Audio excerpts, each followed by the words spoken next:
Tombstone made $73 million on a $25 million budget. It is still the Western everyone quotes 30 years later. But the director on the poster was not directing. The ending you saw was not the first one they filmed. And the man whose script made every single star say yes died, with his career in ruins and 4 paragraphs in Variety. Here is the question. What if Tombstone is actually 2 movies? The one the writer intended, and the cover-up that replaced it? And what if the version you love is the one they paid to hide the real ending from you? To understand what happened, you have to start with a script. In 1989, a writer named Kevin Jarre wrote Glory, the Civil War film, with Denzel Washington, 3 Academy Awards. Jarre was not famous. He did not become famous after Glory either. But inside Hollywood, people knew this guy could write. For 2 years after Glory, Jarre worked on a Wyatt Earp script. Not a quick western, a real one, a character study. The definitive version of the OK Corral story. The kind of script that made actors call their agents at midnight.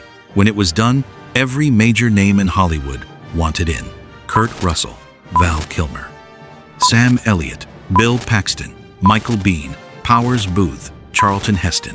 That script was the reason every single one of them said yes. And Jarre was going to direct it. His debut, his moment. 1 month into shooting, he was fired. Now, here is where it gets complicated, because the official story was that Jarre was behind schedule, moving too slow. The studio needed a movie, not a miniseries. But the people on set tell a different story. Some said he was in over his head. Some said he was being deliberately sabotaged. Some said the studio had always wanted a different film and used the schedule as an excuse. Jarre himself never fully spoke about it publicly. What we know for certain is this. Most of the footage he shot was thrown away. He went home. His directorial debut was over before it started. And the cast he had assembled, the cast that signed on because of his script, stayed behind to make a different movie with a different director. The replacement was George Cosmatos. You know his work. He directed Rambo: First Blood Part 2. Big action films, efficient, fast, exactly what the studio wanted. But here is what nobody on the cast understood at first. Cosmatos seemed to have no creative opinions. He showed up, he shot, he went home. Michael Biehn, who played Johnny Ringo, nearly quit because he felt like nobody was actually steering the film. The set felt rudderless. Decisions were getting made, but Cosmatos did not seem to be the one making them. And then people started to figure out why. Every single night, Kurt Russell was preparing the next day's shot list. Every morning, Cosmatos arrived and executed it. That was the arrangement. Not directing, executing. Val Kilmer moved into Russell's place during production so they could squeeze in an extra 20 minutes of work before crashing for 4 hours and going back to set. Russell directed Tombstone. Cosmatos took the credit. And Russell promised to say nothing about it until Cosmatos died. Cosmatos died in 2005. Russell confirmed the arrangement in 2006. Val Kilmer's words, when he finally addressed it publicly, Kurt is solely responsible for Tombstone's success. No question. I want to know what you think about this. Do you think Russell was right to keep quiet while Cosmatos was alive? Or do you think the audience deserved to know the truth while they were watching the film? Drop your take in the comments because people are genuinely split on this one. Now here is where it gets really interesting. Because this was not the first time George Cosmatos had done this. On Rambo: First Blood Part 2 in 1985, Sylvester Stallone was the one actually directing. Cosmatos was the frontman. Stallone did not want the director credit on that film for reasons of his own. So he found someone he trusted to show up, execute the plan, keep quiet, and take the name on the poster. That someone was George Cosmatos. 8 years later, when Jarre was fired and Russell needed a director who could come in with 2 days of preparation and follow someone else's creative vision without fighting for control, Russell called Stallone for advice. Stallone told him exactly who to call.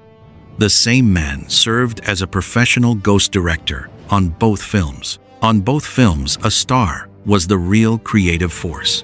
On both films, the credited director was executing a shot list prepared by someone else. On both films, the name on the poster was not the name of the person who made the creative decisions. This was not an accident. It was a system, and the same person enabled it twice across two of the most iconic action films of the 90s.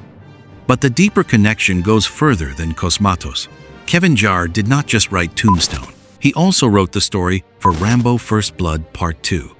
The sequel that only existed because Stallone killed the better ending in the original First Blood, where Rambo was supposed to die. Jarre wrote the story that built the franchise on top of a death that never happened. And then on Tombstone, Jarre watched Stallone's ghost director replace him and reshape his script into something more commercial.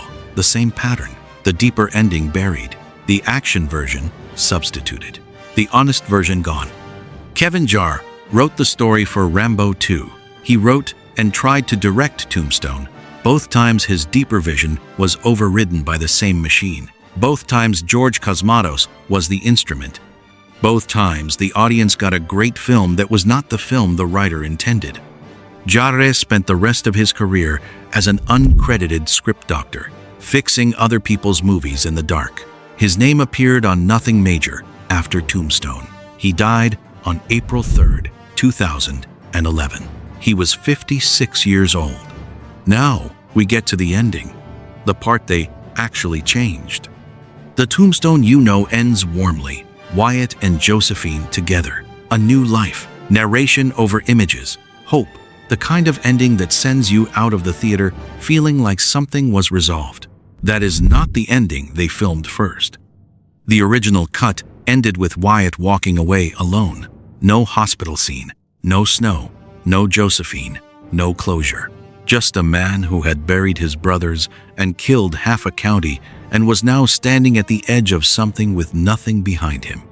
Test audiences hated it. Too cold. Too unresolved. The studio approved expensive reshoots to add warmth and hope and an epilogue that tells you everyone was okay eventually. But here is the thing the reshoots covered over. Jarre's original script, the full version that was never completely filmed, did not end with triumph at all. The final act in his version was about the cost. What Wyatt had actually become during the Vendetta ride. The friends in the ground. The violence that does not stop being violence just because the law is on your side. Jarre wrote a Western about a man who wins and loses at the same time and cannot tell the difference. That version was never made. The footage that existed was replaced. The ending that remained was the one audiences wanted. The band ending was not banned by a formal decision. There was no memo, no executive who put their name on it. It was banned the way things always get banned in Hollywood. Test screenings came back cold. The studio needed a return on $25 million. A warm ending cost less than a failed film. So, the honest ending was replaced with a hopeful one. And the hopeful one made $73 million and became a classic. And Kevin Jarre sat at home and watched it happen again. The same thing that happened to his Rambo story. The same machine, the same result. Here is the part that should bother you. The "I'm your Huckleberry" line is real. The "OK Corral" is real. Val Kilmer's performance is one of the greatest in Western history. The film is genuinely great. But the name on the director's chair was wrong. The ending on the screen was the second one. And the man who made the whole thing possible by writing the script everyone wanted is not in the credits in any meaningful way. Tombstone is a great film built on top of a buried one. The version on screen is the cover story. Kevin Jarre's version, the one with the real ending, the one where winning costs everything, that one exists only on paper. You can find his original script online. People who read it say it is one of the great unproduced westerns. Not unproduced because it was bad. Unproduced because the system replaced it with something easier to sell. He was 56. 4 paragraphs in Variety. Here is what I keep coming back to. Every town in the Old West had an official version of what happened. The newspaper version. The version the winner told. Wyatt Earp spent decades after Tombstone carefully managing his own legend, talking to journalists, shaping the story before he died. Hollywood does the same thing. The name on the poster, the director in the press notes, the warm ending after the reshoots. The official version is the one that gets preserved. The real version is the one that gets buried in the Arizona desert with everything else that did not survive. Kevin Jerry knew what the story was actually about. A man who does the right thing for the wrong reasons and cannot admit what it cost him. Wyatt walking away alone with no one left was the true ending. Not because it was sad, because it was honest. They paid to replace the honest ending with a happy one. And then they put the wrong name on the poster. Tombstone teaches you something about how stories survive. The real ones rarely do. So here is what I want you to decide in the comments. If someone made Kevin Jarre's original Tombstone, the full version, the real ending, Wyatt walking away alone with no Josephine and no hope, would it be better than the film we got? Or does the warm ending make it a classic in a way the honest version never could? Pick a side, talk about it. That is what the comments are for. If this gave you something you did not know, hit like and subscribe. We cover the version of these films they did not want you to see. The best stuff is always what they tried to bury.